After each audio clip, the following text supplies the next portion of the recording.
Dear students and parents, ఈరోజు మన ముందు మాట ముచ్చట కార్యక్రమంలో దేవరకొండ సాత్విక్.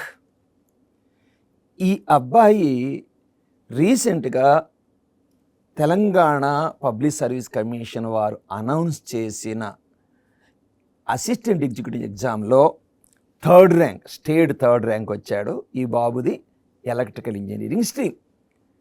ఇతనితోటి మనము జనరల్గా తను ఏం విజయం సాధించాడు, కోర్ బ్రాంచీలకు ఉన్న గడ్డు కాలంలో ఈ అబ్బాయి మెసేజ్ ఏంటి, తన ద్వారా మనము తెలుసుకుందాం. Okay, congratulations Satvik. నీ గురించి బ్రీఫ్గా చెప్ప, మనం ఎక్కడ చదువుకున్నావు అది చెప్పు నాన్న. ఓకే సార్, నా పేరు దేవరకొండ సాత్విక్. మాది తొర్రూరు వచ్చేసి మహబూబాబాద్ డిస్ట్రిక్ట్ ఉంది. నేను డిప్లొమా వరంగల్ గవర్నమెంట్ పాలిటెక్నిక్లో చేశాను. ఓకే, అప్పుడు నాకు ఎలక్ట్రికల్ తీసేసుకున్నాను నేను, ఫస్ట్ ఆప్షన్ అండ్ అదే లాస్ట్ ఆప్షన్ కూడా, first and last option. Okay, ఆ తర్వాత ఈ సెట్ ద్వారా ఉస్మానియా యూనివర్సిటీలో సీట్ వచ్చింది జనరల్ కేటగిరీలో. లాటరల్ ఎంట్రీ డైరెక్ట్ సెకండ్ ఇయర్లో జాయిన్ అయ్యాను. ఆ తర్వాత థర్డ్ ఇయర్లో గేట్కి ప్రిపరేషన్ స్టార్ట్ చేశాను. ఆ తర్వాత కోవిడ్ లాక్డౌన్ రావడం అదంతా జరిగింది. 21లో మా బీటెక్ అయిపోయింది. 22లో వచ్చిన నోటిఫికేషన్ రాశాను, ఎగ్జామ్ AEE నోటిఫికేషన్. ఆ తర్వాత 23లో రీసెంట్గా రిజల్ట్ రావడం జరిగింది. సో మీరు ఇంజనీరింగ్ సర్వీసెస్ కోచింగ్ ఏస్ ఇంజనీరింగ్ అకాడమీలో తీసుకున్నారు. ఓకే, ఇప్పుడు మీరు ఏమన్నారు, డిప్లొమా కూడా ఎలక్ట్రికల్ తీసుకున్నామన్నారు. తీసుకున్నాను. నిజం మాట్లాడితే గత 7 సంవత్సరాల నుంచి అసలు కోర్ బ్రాంచ్ అంటే అన్టచబుల్ లాగా 90% రీడ్ చేస్తున్నారు. ఇది వాస్తవం. మరి మీరు డిప్లొమాలో మీకు బహుశా అప్పుడు ఈసెట్ ఎగ్జామ్ రాసేటప్పుడు మంచి ర్యాంక్ వచ్చి ఉండొచ్చు. మరి ఎలక్ట్రికల్ ఎందుకు చూజ్ చేసుకున్నారు మీరు? Actually it's mainly depends on personal interest అండి. Personal interest.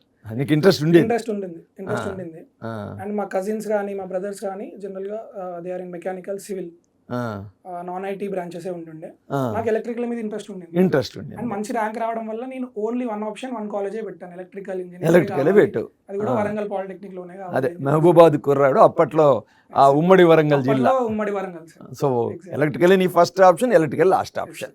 సరే, ఈసెట్ ఎగ్జామ్ అయిపోయింది మళ్ళీ. ఓకే, ఈసెట్ ఎగ్జామ్ అయ్యాక మళ్ళీ నీకు అవకాశాలు ఉండే కదా కంప్యూటర్ సైన్స్ షిఫ్ట్ అవ్వడానికి. మరి ఎందుకు నువ్వు ఎలక్ట్రికలే చూజ్ చేసుకున్నావు? అంటే అప్పటికి కూడా నీలో మార్పు రాలేదు, అంటే ఎలక్ట్రికలే కావాలి ఎందుకు అనుకున్నావు? ఎందుకంటే ఎలక్ట్రికల్ వాళ్ళకి, డిప్లొమా చేసిన వాళ్ళకి కంప్యూటర్ సైన్స్లో అవకాశాలు ఉండే. అంటే నీ ఇంట్రెస్ట్ ఏంటి? సార్ మెయిన్గా ఫస్ట్ వచ్చేసి నా పర్సనల్ ఇంట్రెస్ట్. ఆ తర్వాత ఎలక్ట్రికల్కి ఆపర్చునిటీస్ లేవు అని అనుకోవడం మాత్రం అది 100% అయితే కరెక్ట్ కాదు, సత్యదూరం.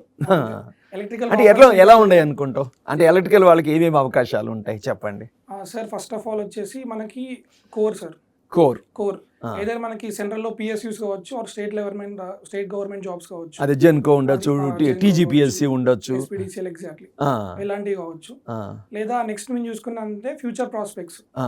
అంటే ఇప్పుడు మనకి లైక్ మన డెవలపింగ్ కంట్రీ అనొచ్చు ఇండియా.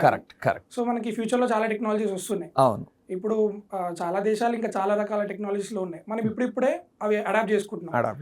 ఫర్ ఎగ్జాంపుల్ మన దగ్గర సెమీ కండక్టర్స్ కానీ ఇదంతా అంత హై లెవెల్లో ఇప్పుడే స్టార్ట్ చేసాం. సో నేను అనుకున్న ఏంటంటే మేబీ ఆఫ్టర్ బీటెక్, ఎంటెక్ చేసి అప్పుడు ఒక మంచి PSUలో జాబ్ తెచ్చుకోవచ్చు. ఇట్లా అంటే రీసెర్చ్ సైడ్ వెళ్ళొచ్చు, అంటే సెమీ కండక్టర్ సైడ్ కూడా వెళ్ళొచ్చు. One of the way. Second option electrical. మూడో ఆప్షన్ ఇంకేమైనా ఉన్నాయా? మూడో ఆప్షన్ వచ్చేసి సాఫ్ట్వేర్ ఉంది. వీ కెన్ గో, అంటే వెళ్ళొచ్చు. నువ్వు తలుచుకుంటే నీకు వచ్చి అంటే ఆఫ్టర్ 1 and 2, 3 అనే థర్డ్ ఆప్షన్ నువ్వు అలా అనుకున్నావు. ఈవెన్ నేను ఇంకా ఫోర్త్ ఆప్షన్ కూడా చూస్తున్నాను. ఈ మధ్య కొంతమంది బీటెక్ ఎలక్ట్రికల్ చేసిన వాళ్ళు 1 or 2 years ఎక్కడైనా మెయింటెనెన్స్ కాంట్రాక్టర్స్గా చేరి ఎలక్ట్రికల్ కాంట్రాక్టర్స్ అవుతున్నారు. ఎందుకంటే బీటెక్ ఎలక్ట్రికల్ చేసిన వాళ్ళకి కరెక్ట్ నాలెడ్జ్ ఉంటుంది. ఇవాళ రేపు జస్ట్ నాన్ టెక్నికల్ వాళ్ళు ఎలక్ట్రికల్ కాంట్రాక్ట్స్ చేస్తున్నారు. అలాంటిది సబ్జెక్ట్ ఉన్నవాడు ఎలక్ట్రికల్ కాంట్రాక్ట్ చేస్తే ఆ సర్క్యూట్ డిజైన్ కానివ్వండి, వైరింగ్ డిజైన్ కానివ్వండి, ఒక కమర్షియల్ కాంప్లెక్స్, ఒక మల్టీ స్టోరీ హైరైజ్ స్ట్రక్చర్కి ఒక ప్రాపర్ ప్లానింగ్ అనేది ఎలక్ట్రికల్ వాళ్ళకి ఎక్కువ అవగాహన ఉంటుంది. ఎలక్ట్రికల్ కన్జర్వేషన్ అనండి. సో ఇలాంటి వాటిల్లో నేను ఈ మధ్య కొందరిని చూశాను. They are starting with small entrepreneurs. ఆంథ్రప్రనర్స్గా స్టార్ట్ అవుతున్నారు, కానీ వాళ్ళు చూజ్ చేసుకున్నారు ఎలక్ట్రికల్ కాంట్రాక్టర్స్గా. సో 4th ట్రాక్ ఆంథ్రప్రనర్గా ఎలక్ట్రికల్ కాంట్రాక్ట్ అవ్వచ్చు. ఎనీవే సాత్విక్, నీ ధైర్యాన్ని మెచ్చుకోవాలయ్యా, ఎందుకంటే చుట్టూతా తెలిసిందే కదా, వద్దు కోరు వద్దు ఎలక్ట్రికల్ అసలే వద్దు అనే పరిస్థితిలో నువ్వు ఎంత ధైర్యంగా చూసుకున్నావు. సో ఈరోజు టీజీపీఎస్సీ వారు అనౌన్స్ చేసిన అసిస్టెంట్ ఎగ్జిక్యూటివ్ ఇంజనీర్లో ఎలక్ట్రికల్ ఇంజనీరింగ్ విభాగంలో థర్డ్ ర్యాంక్ వచ్చింది. ఓకే, ఏ డిపార్ట్మెంట్లో సెలెక్ట్ అయినా? Roads and buildings, transport. Roads and buildings department బాగానే ఉంటుంది, రోడ్స్ అండ్ బిల్డింగ్స్, ఎందుకంటే నాకు కూడా అనుభవం, నేను కొంతకాలం అక్కడ పనిచేశాను. ఎస్, మంచి ఆప్షన్, బాగానే ఉంటుంది. ఓకే, సో ఇప్పుడు మీరు ఇప్పుడు జూనియర్స్కి మీరు ఇచ్చే సలహా ఏంటి జనరల్గా? ఎస్ సార్, ఇప్పుడు మళ్ళీ అనుకున్నట్టే మనము దీనికి ఫ్యూచర్ ఉండదు అని చెప్పేసి అలా ఏముండదు సార్. ఏంటంటే ఏ బ్రాంచ్ తక్కువ కాదు, ఏ బ్రాంచ్ ఎక్కువ కాదు, అన్ని ఈక్వల్ చూసుకోవాలి సార్. కోర్ బ్రాంచెస్ నుంచే నాన్ కోర్ బ్రాంచెస్ వచ్చేసినాయి. ఏదైనా ఎలక్ట్రికల్, సివిల్, మెకానికల్ ఏంది, ఐటీ కానీ ఈసీ కానీ ఏది ఉండదు. అవును, ఫస్ట్ ఎందుకు ఐఐటీస్లో తీసుకోండి, మీరు ఫారిన్లో తీసుకోండి, అసలు ఎలక్ట్రానిక్స్, కంప్యూటర్స్ రెండు కూడా స్కూల్ ఆఫ్ ఎలక్ట్రికల్ ఇంజనీరింగ్ అంటారు. అందులోంచి ఒక భాగంగా వచ్చింది, పార్ట్ ఆఫ్ ఇట్. సో నువ్వు స్టూడెంట్స్ ఎలా ప్రిపేర్ అయితే బాగుంటుంది అంటావు? అంటే ఇప్పుడు జాబ్ క్యాలెండర్ వచ్చింది, మన తెలంగాణ ప్రభుత్వము ఇచ్చిన ఒక కొత్త అవకాశం జాబ్ క్యాలెండర్. ఈ జాబ్ క్యాలెండర్ వల్ల ప్రస్తుతం కాలేజీలో చదువుతున్న కోర్ విద్యార్థులకి ఎటువంటి లాభం ఉండొచ్చు అంటావు? ఇంతకుముందు జాబ్ క్యాలెండర్ ఎగ్జాక్ట్లీ ఉండకపోయేది సార్, బట్ జాబ్ క్యాలెండర్ వల్ల మనకి ఆ టైం ఫ్రేమ్ అనేది తెలుస్తుంది. టైం ఫ్రేమ్ అంటే మనకి 24లోనా 25లోనా ఎప్పుడు మనకి నోటిఫికేషన్ వస్తుంది అని చెప్పేసి ముందే చెప్పడం వల్ల మనకి ఒక ఐడియా ఉంటుంది మన ఫ్యూచర్ ఎలా ప్లాన్. బీటెక్ నుంచే కొంత టార్గెట్ ఉంటుంది. అంటే ఫర్దర్ గా మనం ఎంటెక్ చేయాలా, లేకపోతే స్టేట్ గవర్నమెంట్ జాబ్స్, లేకపోతే సెంట్రల్ గవర్నమెంట్ జాబ్స్ అనేది ఒక ఐడియా ఉంటుంది. జాబ్ క్యాలెండర్ లేకపోవడం వల్ల ఎన్ని సంవత్సరాలు ప్రిపేర్ అవ్వాలి, అది ఎప్పుడు ప్రిపేర్ అవ్వాలి తెలియదు. చెకోర పక్షుల్లాగా ఎదురు చూస్తూ ఉండాలి, చీకట్లో బాణం వేసినట్టే అవుతుంది. సో ఇది ఒక జాబ్ క్యాలెండర్ ఉండడం వల్ల మనకు ఒక టైం ఫ్రేమ్ తెలుస్తుంది, ఇది మన గోల్ అని చెప్పేసి టార్గెట్ పెట్టుకోవచ్చు. అంటే ఫర్ ఎగ్జాంపుల్ సెకండ్ ఇయర్లో సర్క్యూట్ థియరీ ఉండొచ్చు, లేదా మెషిన్స్, తర్వాత పవర్ సిస్టమ్ లాంటివి ఉండొచ్చు కదా. సో బీటెక్ యూనివర్సిటీ సిలబస్ లానే చదువుకోవాలా, లేదా ఏదైనా కాంపిటేటివ్ ఉద్యోగాలని దృష్టిలో పెట్టుకొని చదువుకోవాలా? ఎలా చేస్తే బాగుంటుంది నీ ఉద్దేశం? సార్ అఫ్ కోర్స్ బీటెక్లో అందరు క్లాసెస్ వింటారు మంచిగానే, అది అందరికీ తెలిసిందే. ఎట్లా అంటే బీటెక్ క్లాసెస్ అయిపోగానే లైక్ అంత డీప్గా బ్రషింగ్ చేయని అవసరం లేదు సార్. డైలీ అయిన క్లాసెస్ అప్పటికప్పుడు రివైజ్ చేసుకోవడం బెటర్.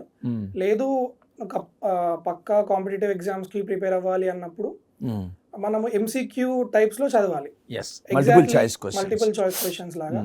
అంటే మనకు సెమ్ లో వచ్చిన క్వశ్చన్ కి ఆన్సర్ రాయడం 10 మార్క్స్ కి అలా కాకుండా మనకి ఆన్సర్ కి షార్ట్ కట్ మెథడ్స్, తక్కువ టైంలో అక్యురేట్ ఆన్సర్స్ వచ్చే మెథడ్స్, 1 minute కావచ్చు, 2 minute కావచ్చు, అలాంటివి నేర్చుకోవడం.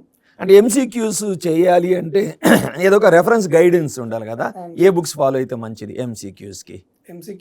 నేను అప్పుడు 2019లోనే లాంగ్ టర్మ్ కోచింగ్ తీసుకోవడం వల్ల నాకు ఐఏఎస్ ఆల్రెడీ అవైలబుల్ ఉన్నాయి. అంటే ప్రీవియస్ క్వశ్చన్స్ ఆఫ్ కోర్స్ అది జెన్కో ట్రాన్స్కో ఉండొచ్చు, ఏడబ్ల్యూ ప్రీవియస్ క్వశ్చన్స్ ఉండొచ్చు, గేడ్ ప్రీవియస్ క్వశ్చన్స్ ఉండొచ్చు, ఐఏఎస్ ప్రీవియస్ క్వశ్చన్స్ ఉండొచ్చు, ఎస్ఎస్సి జిఆర్. ఈ క్వశ్చన్స్ అయితే ఏంటంటే సబ్జెక్ట్ మీద ఒక పట్టు వస్తుంది, ఆబ్జెక్టివ్ అనాలిసిస్లో పట్టు వస్తుంది. సో స్టూడెంట్స్ అనేవాళ్ళు బీటెక్తో పాటు కాంపిటేటివ్ ఎగ్జామ్ని దృష్టిలో పెట్టుకుని ప్రిపేర్ అయితే మంచిది. నీకు 3rd ర్యాంక్ వచ్చింది కదా, ఎన్ని మార్కులు వచ్చినాయి జనరల్ స్టడీస్లో?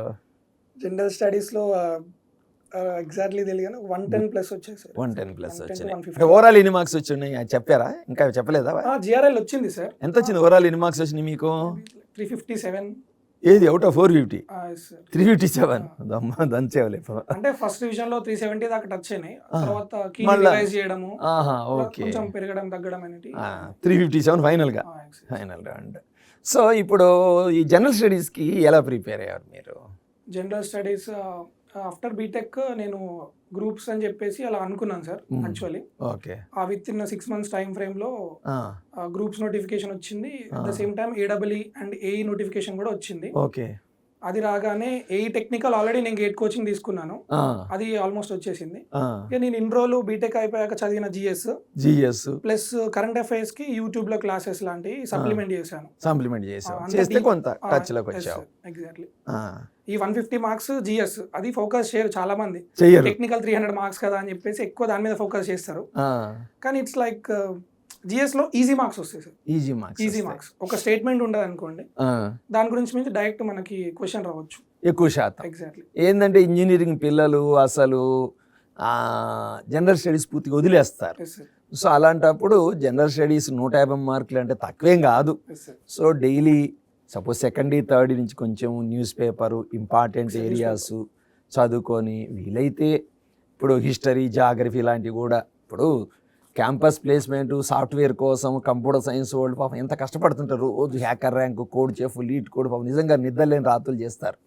అలాంటప్పుడు భవిష్యత్తు కోసం జనరల్ స్టడీస్ కానీ లేదు నీ పవర్ సిస్టమ్ దేనికైనా కానీ 1 గంట 2 గంటలు డైలీ చదివితే వీళ్ళు ఎంజాయ్ జనరల్ స్టడీస్ మీరు ఎంజాయ్ చేస్తారు. పెద్ద బుర్ర బద్దలు కట్టుకోవాల్సిన అవసరం లేదు. పెద్దగా ఈక్వేషన్స్ ఏముండవు. సో ఎంజాయ్ చేయొచ్చు జనరల్ స్టడీస్ అనేది ఎంజాయ్ చేయొచ్చు. చాలా మంది ఏం చేస్తారంటే బీటెక్ అయ్యాక మొదలెడతారు, ఈలోగా నోటిఫికేషన్ వస్తుంది, టెన్షన్ అవుతుంది. అసలు నిజం మాట్లాడితే జనరల్ స్టడీస్ అనేది ఎవరికైతే గవర్నమెంట్ ఉద్యోగం మీద ఇంట్రెస్ట్ ఉందో వాళ్ళు బీటెక్ ఫైనల్ ఇయర్లకే జనరల్ స్టడీస్ సంబంధించిన ఓవరాల్ ఖతం చేసేసారు సబ్జెక్ట్స్. సో అప్పుడు ఇమీడియట్ నోటిఫికేషన్ ఉంది, జాబ్ క్యాలెండర్ ఇచ్చింది కొత్త ప్రభుత్వం కానుక. సో జాబ్ క్యాలెండర్ ప్రకారం అప్లై చేసిన ఫస్ట్ అటెంప్ట్ కొట్టి పడేయచ్చు. ఫస్ట్ అటెంప్ట్ కొట్టేస్తే అడ్వాంటేజ్ ఏంటంటే వయసు తక్కువ ఉంటుంది, 21, 22 ఏళ్ళు ఉంటాయి. ఈ 21, 22 వేల పిల్లలకి ఫస్ట్ అటెంప్ట్లో జాబ్ వస్తే వాళ్ళు మ్యాక్సిమం ప్రమోషన్స్ చీఫ్ ఇంజనీర్లు, ఇంజనీరింగ్ చీఫ్లు, వరస్ట్కే సూపరింటెండెంట్ ఇంజనీర్లు అవుతారు అండ్ భవిష్యత్తు బాగుంటుంది. Okay, so Satvik, so definitely there is something to learn from you.